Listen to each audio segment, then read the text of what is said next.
নমস্কার বন্ধুরা। তাহলে বউ টুপি তো পরপর দুটো কমপ্লিট করে আপনাদের সামনে দেখিয়ে দিলাম। একটা কাঁটা দিয়ে বউ টুপি আর একটা কুরুশ দিয়ে বউ টুপি। তো আজকে আমি কুরুশ দিয়ে বউ টুপির টা ভালো করে ফিনিশিং মানে শেষটা করব। শুরুটা আমার ভিডিওতে দেওয়া আছে, আপনারা দেখে নেবেন। তাও আমি বলে দিচ্ছি, শুরুটা আমি পুরো ওই উল্কাটা যেমন করে সেই ফর্মুলায় করেছি। 10টা চেন নিয়েছি, 10টা চেন বানিয়ে উল্কাটে 80টা ঘর করতে হয়, 10টাকে 40টা করতে হয়, 40টাকে 80টা ঘর করতে হয়। কিন্তু এইখানে 48টা ঘর নিয়েছি আমি, কারণ এইখানে হাফ নিতে হয় প্রায়, কারণ কাঁটায় না 80টা ঘর, কাঁটায় 80 ঘরটা যেটা 80টা ঘর, আর এইখানে সেটা 35টা বা 48টা ঘরে সেই চওড়াটা এক হচ্ছে। ওই জন্য কুরুশে ঘরটা কম নিয়েছে। কেমন, এখানে 48টা ঘর নিয়েছি, 48টা ঘর নিয়ে বউ টুপিটা কমপ্লিট করেছি। তা দেখুন আমি বউ টুপি বর্ডার করছি, রিপটা করছি। রিপটা 3টে ডবল ক্রুশ, 2টো চেন, 3টে ডবল ক্রুশ করে রিপটা করছি।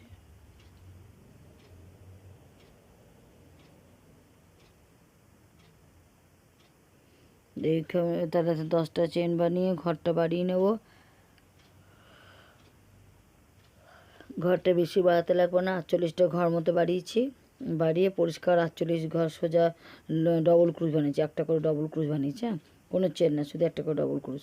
তারপরে এই দিকটা আবার ঘর কমিয়েছি, 48টা ঘরকে আবার 10টা ঘর করেছি।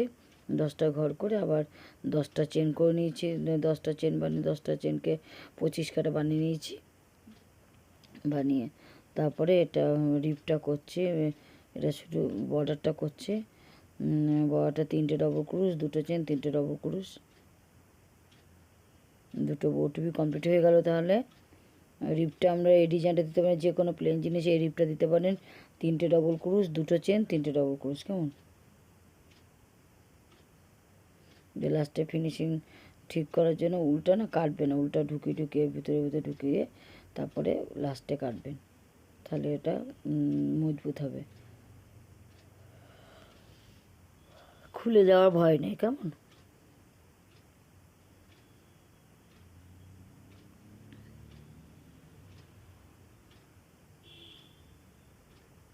এইভাবে আটকে কেটে নেবে। কাটারও দরকার লাগে না, উল্টে মিশিয়ে দিলে হয়ে যায়। তো দেখুন কী সুন্দর রিপটা লাগছে। এটা মেয়ের হয়ে গেল বলেছিলাম। আর মেয়ের থাম্বেল দিয়ে, এই থাম্বেলটা মেয়ের এই টুপিটা পরে আছে সেরকম থাম্বেল করব। কেমন, এই টুপিটা মেয়ে পরে আছে সেরকম থাম্বেল দেবো। এর আগের থাম্বেলও আমি মেয়ের থাম্বেল দিয়েছি, আগের ভিডিওতেও রাখছি। কমেন্ট বক্সে জানাবেন কেমন হয়েছে বউ টুপিগুলো।